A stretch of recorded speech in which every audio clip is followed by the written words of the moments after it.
Buenos dias todos. Hola. So, ang oras ngayon ay 8:42 AM. So, paalis na tayo ng house. Guys, hindi na tinanggal. Diyan na yan. Hindi pa rin ako ng pag-washing. Mga pangatlong araw na ata to. Pangalawa. So, papunta na tayo sa wala pang booking. May nakita ako kanina guys. Paranaque, one stop Quezon, tapos papuntang Angeles, Pampanga. Na, ang presyo ay 2,200 something. Kunin ko sana.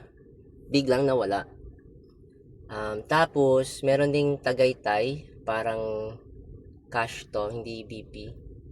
1,007 lang. 1,770. Tagaytay, papuntang Pampanga din. Pero dadaan din ng QC. Shit. So, sa sobrang pili, wala tayong nakukuha. Yay. So, ngayon sana wag tayo maging maarte, ha? Okay? Hindi ka premium. Driver ka. Alright. Ang problema kasi yung sasakyan sa loob, guys. Yun yung iniisip ko. Nakakailang din na syempre ginagamit yung pang family eh. Tapos baby pa natin to eh, baby ko pa to.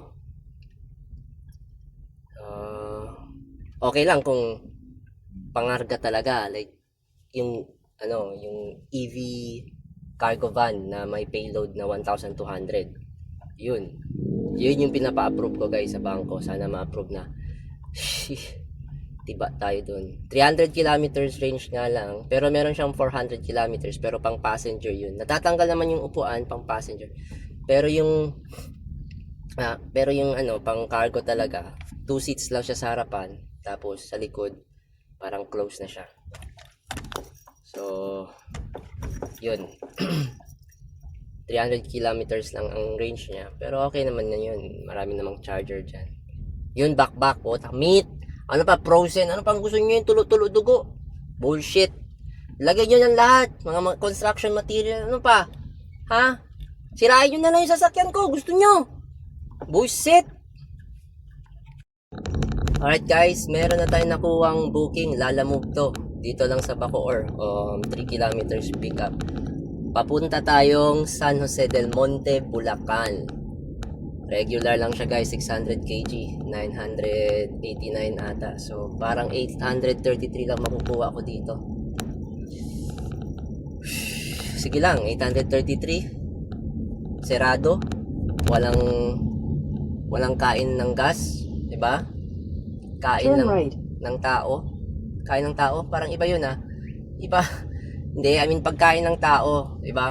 So, yeah, like I said guys, mas mahal pa ngayong pagkain ng tao kaysa sa kuryente.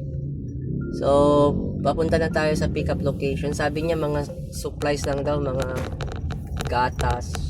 Tingnan natin kung supplies lang daw. Alright. Wala kasi tayo nakukuha sa Transportify eh. Medyo naging mapili at maarte tayo kanina sa pagkuha ng booking. Ayan. Nahulog tayo sa San Jose del Monte, Bulacan na nagkakahalagang 833. Well, let's go. Vamonos. Hindi ko na. Hindi ko na ibababa. Diretso ko na agad. Sige po. Ako na. Yan. Lalay lang. Sige. Sige, tula ko na lang doon. Aray ko. Ha? Pag full tank niya sa ilang kilometro. 420. Pwede na. Pwede. Ano mag-bag? Pwede. Pag baliga, pwede. Oo.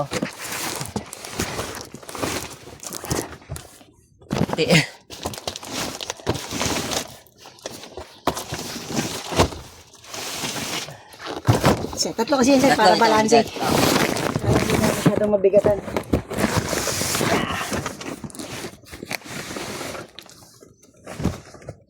Natumba. Sir, gitna. Gitna. Gitna. Ako mo sa gitna, may dalawang kahunta ko. Eka, ayusin natin to. Pwede kaya. Paano dyan? Lagyan nyo lang dyan. Sir. Na. Supplies.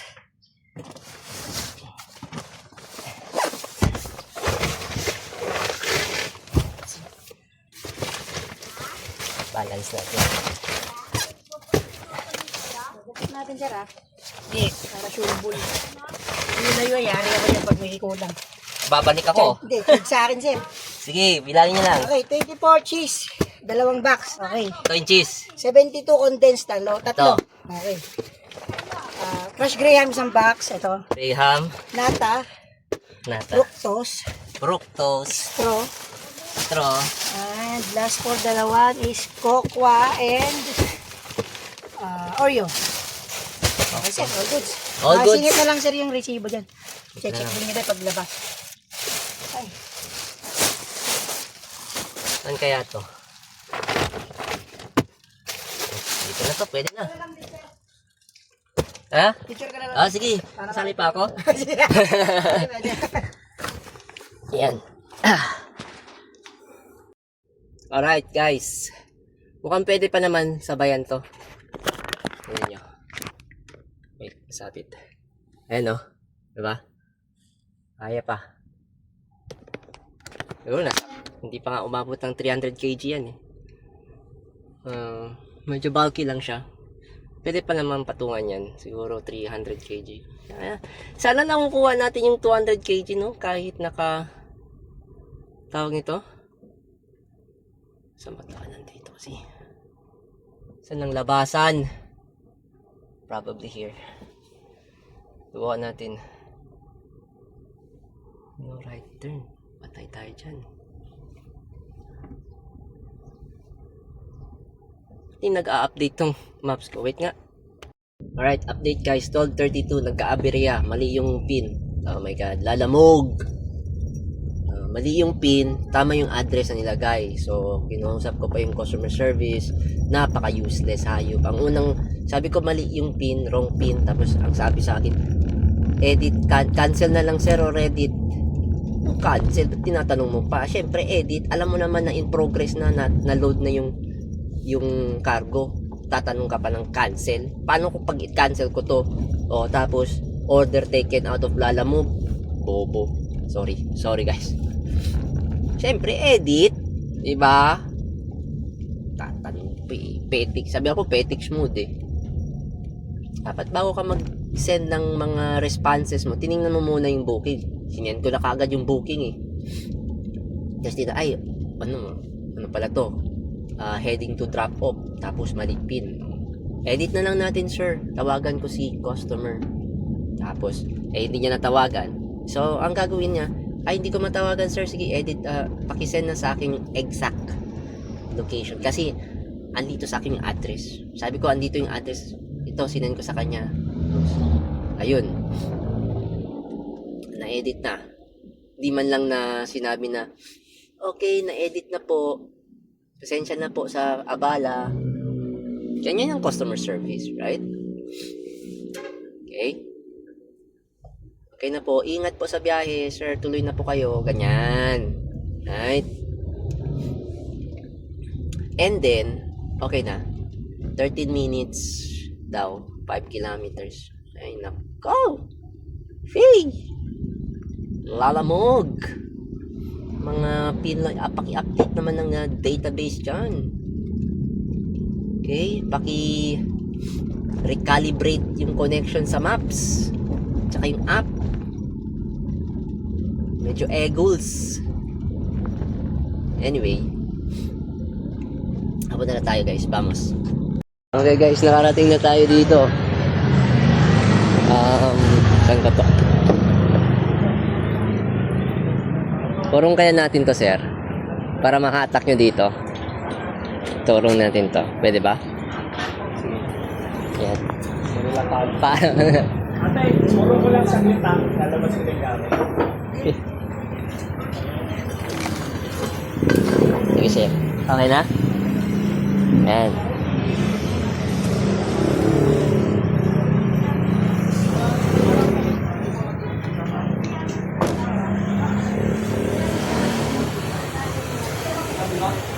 kayong bagong ano ha, shop ha. Ayos. Layo nung kinuha niya yung supply. Oo sir, doon talaga kuha namin. Mas musura doon.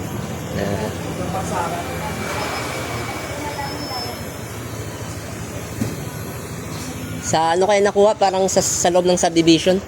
Oo, sa Luzantra. Oo. Ayos ah. Pag ako yung nag-pick up doon, hindi ako. Ito lang ginagawa ko eh. Ito? Ayan. Wala masikaso kasi. Ano lang ako, nag-ano lang ako, Alabang to Bikutan lang yung nilabas. Ineslex ko. Nag-sipay ka? Oh, sipa. Kaya matagal. Full electric ba to sir? Opo.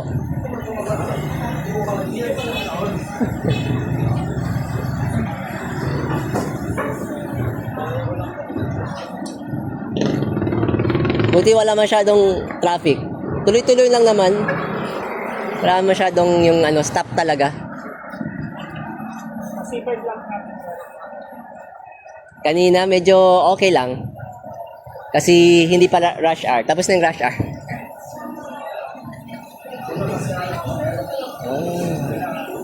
Ato, milk tea rin to, sir? Ano mga ano, pagkain din? Mango shake. Mango shake. Kaya pala. Okay na? Uy, ayos na. Yes. Oh, picturean ko lang, sir, ah. Okay guys, may nakuha tayong Transportify galing Caloocan papuntang Taguig. Kaso 57 minutes away. Nagpapaluto pa ako ng burger, buy one take one daw. So pwede na siguro to. Sana hindi nila i-cancel kasi baka makita nila 1 hour na dating ko. Sana lang hindi i-cancel. Papuntang Taguig. Hindi ko alam anong dala. Pwede na yun. Alright guys. Ready to drive na tayo ulit. Alis na tayo sa traffic. Nagka-traffic na sila dahil sa akin. Ay nako. Sabi ni Maps is ano daw 18 kilometers away, 56 minutes sa Caloocan to papuntang Taguig. 861 lang total yung layo ng pick up sa drop off ay ano 31 kilometers. Babaking na ako dito. In 400 meters, turn right. Shit. Right, update ko na lang kayo guys pagdating ko sa pick up location. Okay guys, nakuha na natin yung items. Ayan, mga boxes ng ano to? Pang ano? Panglinis. Panglinis. Okay. Kaya sinusupply niya yung ano, panglinis na stuff. Alright. May nakita nga akong ano dun, no? Ano to? hand sanitizer. Dispenser. Okay na. Ay, sorry. Dito na lang. Ipit na lang natin. Yan. Okay na siguro to. Isasend na lang? Opo. Sige. Hi guys, nakalimutan ko pala mag-update sa inyo ng battery natin. Nandito na tayo sa may Mindanao Avenue. So,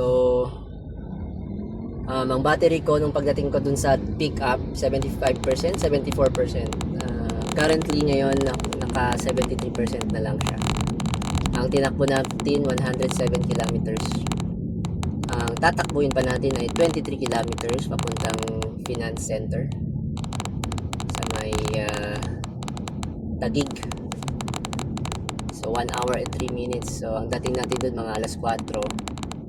Pwede pa siguro mga isang booking. Sana makakuha kagad tayo na booking pauwi, no, Dasma, worth 1,000.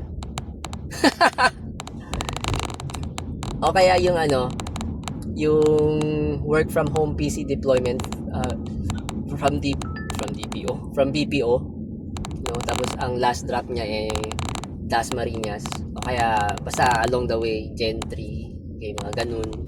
Tapos mga 1.5.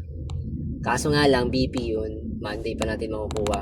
Kasi nga, Monday to Friday lang ang request early payout hanggang 4 p.m. So, Monday pa natin makukuha yun. Pero mas maganda pag cash, no? Cash lang, okay na. 2 book saver na MPB. Papuntang Silang or Tagaytay. Diba? Hi! Hiya, Uncle Roger. Kailangan natin ng kumita. Okay, vamos. Okay guys, nakarating na tayo dito sa basement. Dito sa Finance Center. Hinihintay lang natin si Sir. Oh my God, meron akong meeting sa client ko 4:30. Ang oras ay 4:15 na. Magpa-reschedule na siguro ako. Ang charge ko ay charge is 67%. So waiting lang ako kay Sir. Right, vamos. Alright guys, tapos na drop na natin lahat and everything. Sure, wala na. Okay, goods. May meeting ako with the client 4:29 na. Mukhang magpapa-reschedule na lang ako.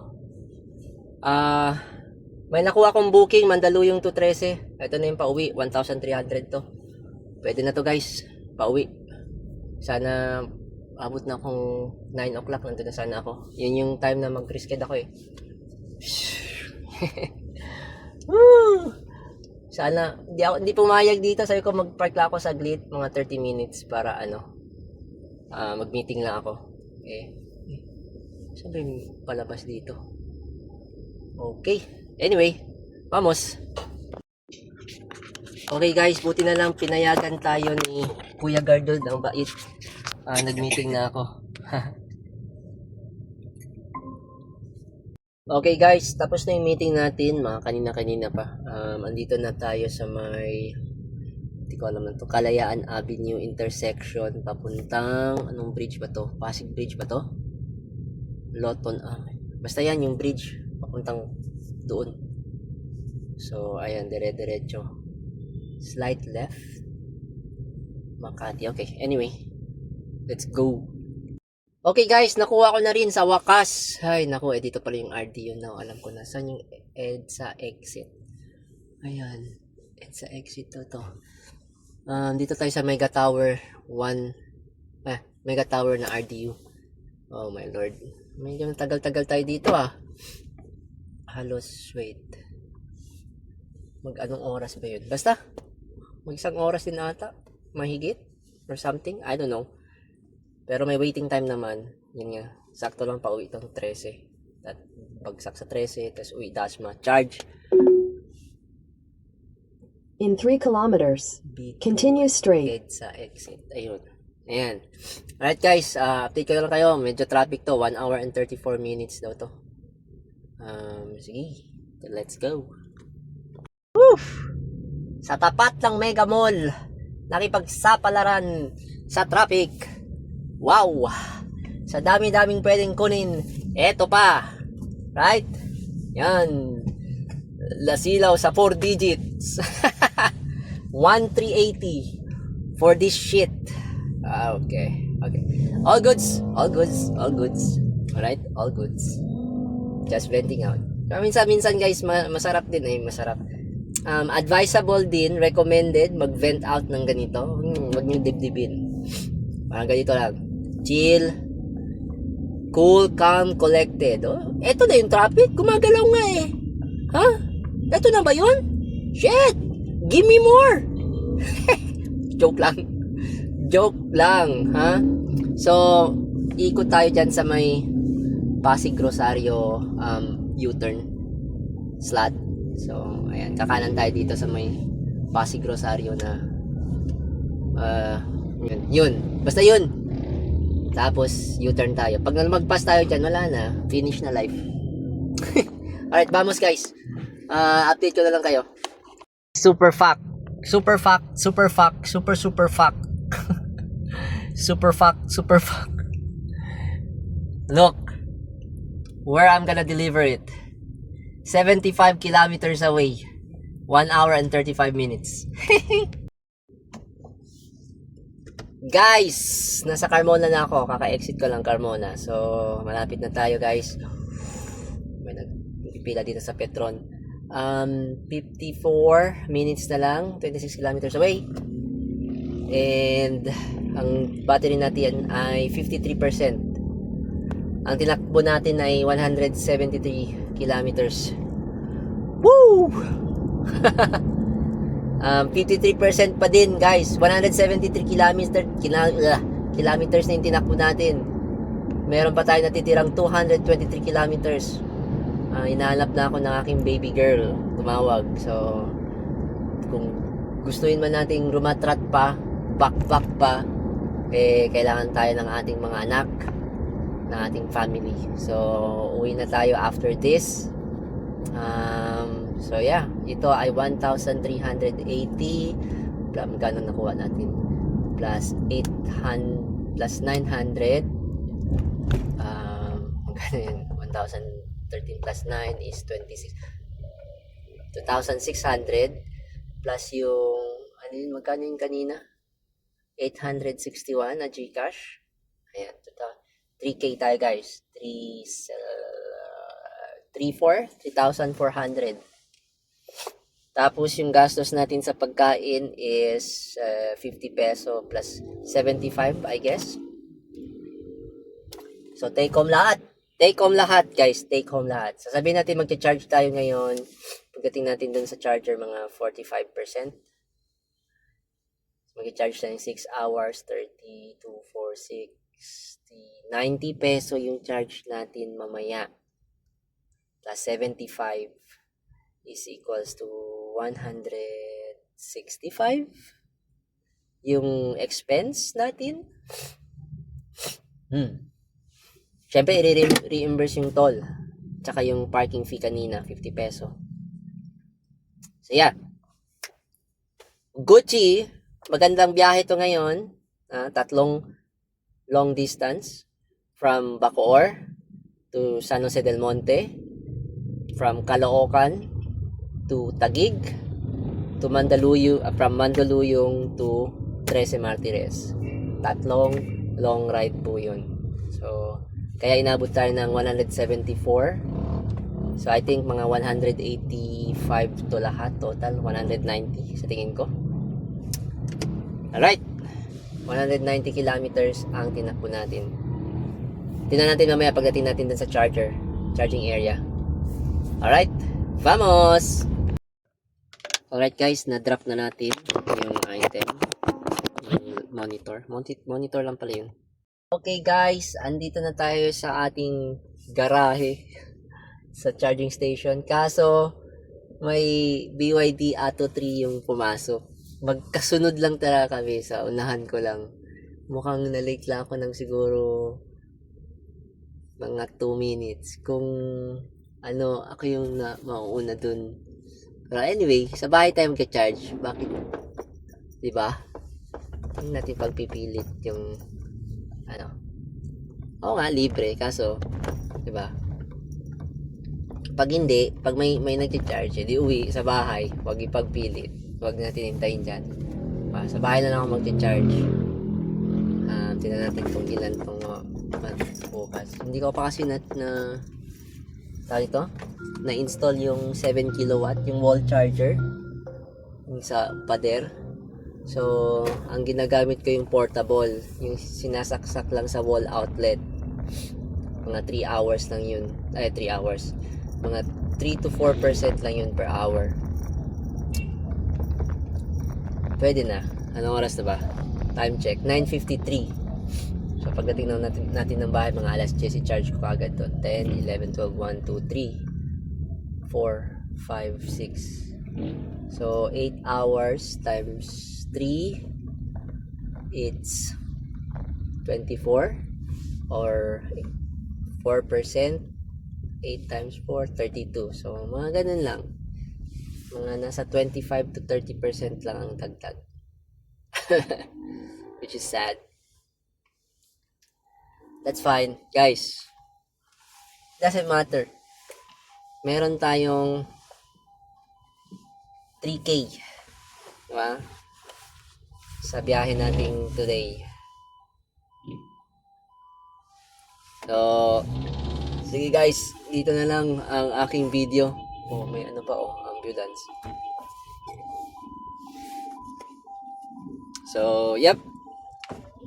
So, sana may natutunan kayong aral sa BYD E-Max 7 and EV overall kung may range anxiety ba.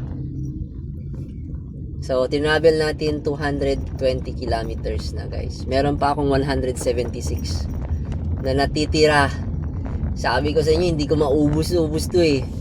Pero pwede pa tayo mag-booking. May pumapasok pa ata. May nakita akong mga booking dyan. May nakita ko kanina, Amadeo to Tagaytay. Pwede pabalik pang Pasay, no? Sheesh! O kaya, pa Carmona, mga ganun. Binyan, Santa Rosa, San Pedro. Mga ganyan. So, yun. Dito na lang siguro mga guys. Salamat sa biyahe na to. Bye-bye.